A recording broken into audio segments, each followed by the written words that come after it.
Brunch time or party time, nothing says celebration like champagne. So let me introduce you to 3 champagne cocktails. There's the Bellini, the Kir Royale, and the classic champagne cocktail.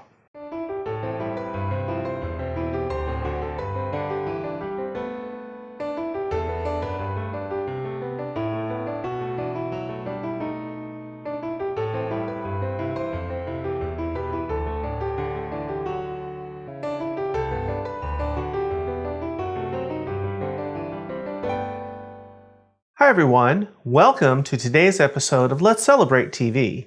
I'm your host, Peter Lee. On this channel, we teach you all about celebrating. We share recipes for food, hors d'oeuvres, cocktails, and we share entertaining tips too. Now we try and keep it all as simple as possible, especially for those of you out there who say that you just can't cook or entertain, because you know what? We know that you really can. So if you like this episode, hit that subscribe button, hit the like button, and watch a new episode every single week.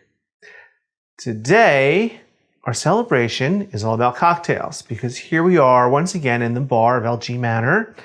Now, New Year's is right around the corner, so we're going to be making some champagne cocktails that are perfect for any celebration. New Year's, Mother's Day, Groundhog Day, whatever, any celebration. So let's get started. So first, my cocktails today are going to be made with Prosecco. This is the type that I like. Now, Prosecco is an Italian sparkling wine. It's not really a champagne, but it's very similar. And it's not a champagne because it's not from the Champagne region in France. But you know, we did an episode a few weeks ago, so if you'd like to learn more after you're done watching these cocktails, go back and you can watch the Champagne 101. And we'll also have the link to it in the recipe section at the end, like we always do. So let's open this. Keep our hand firmly on it. We're going to undo the wire. Now, turn the bottle, not the cork, carefully, just like that. Firm grip. None of this nonsense shooting across the room, taking someone's eye out. Let's discard that. Okay, our first cocktail is going to be a Kir Royale. Kir Royale is usually made with either Chambord, which is raspberry, or Cassis, which is a blackcurrant liqueur. I'm using Cassis today. I actually prefer it over the Chambord, but you can use whatever you like. So in my champagne flute, I'm going to add a ½ ounce of Cassis. This beautiful red color. I'm going to pour it right in.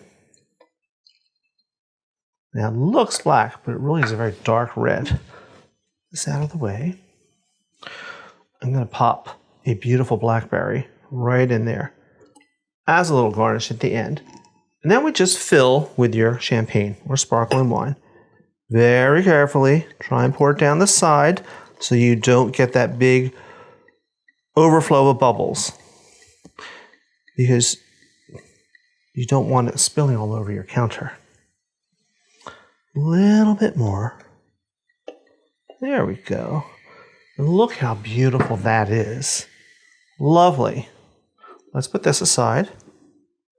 Okay, our next cocktail is a favorite of ladies who lunch.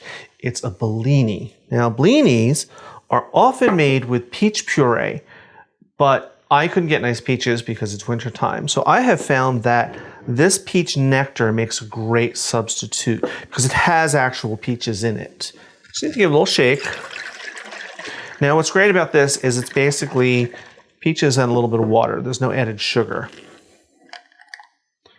Very similar to our Kir Royale, but this time we're going to use an ounce of the nectar.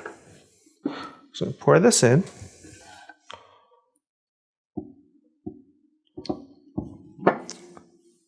Right in the glass. Looks good so far. Now this is also very similar to a mimosa, which is using orange juice, but it's a little different flavor. And we're just gonna top this up with some bubbly. Now, if I had nice peaches, I would probably put a nice slice of peach in there. but it's delicious just as is. Look at that color. Let's put this aside and we'll get rid of this. Okay, our final cocktail, I think, is going to be my favorite. This is a little fancier. It's a classic cocktail. It's a champagne cocktail. Got a couple more steps than the other two. It's very easy to make. First, I'm going to take a sugar cube. Plain ordinary sugar cubes right in the bottom of the glass. Next is bitters. Angostura bitters, 2 drops. Be careful. Just try not to get more than 2 drops because it is exactly that, 1, 2. It's very, very bitter. Next is cognac. This is the kind I like. You can use whatever kind you like, but I like Courvoisier. So we're going to use just half an ounce.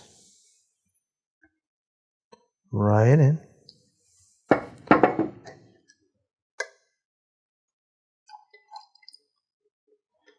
Interesting so far, huh? Now we're going to fill this up with champagne, bubbly, Prosecco, whatever you have. Now something interesting is going to start to happen with that sugar cube.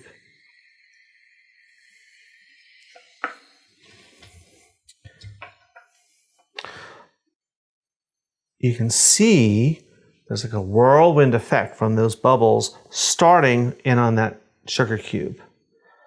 So let's move this aside. And we will do these in reverse order. We started with the Kir Royale, went to the Bellini, and the champagne cocktail. But I really want to taste this one. This one's my favorite. So here we go.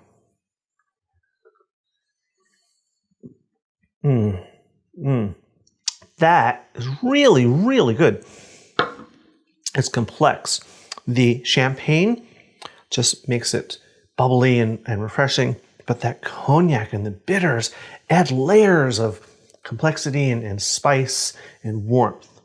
Now that sugar cube in there will keep it foaming, and it's going to take, down tap the bitters a bit. Next is our Bellini. Nice and peaches, nice and fresh.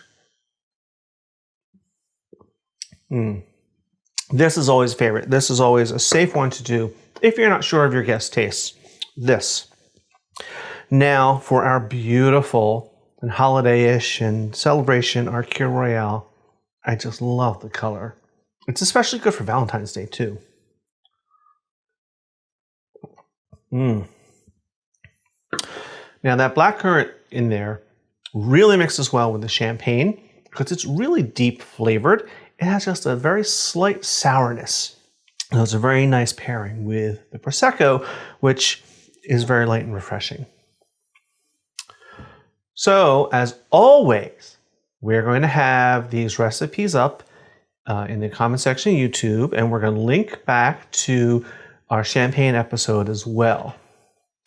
Now, remember, if you haven't done it already, before you leave us, hit that subscribe button, hit the like button, hit the notification bell, and you'll get a new episode every single week. And keep following us on social media too. So until next time, remember, you're all invited to come on over, come on in, and let's celebrate. Cheers.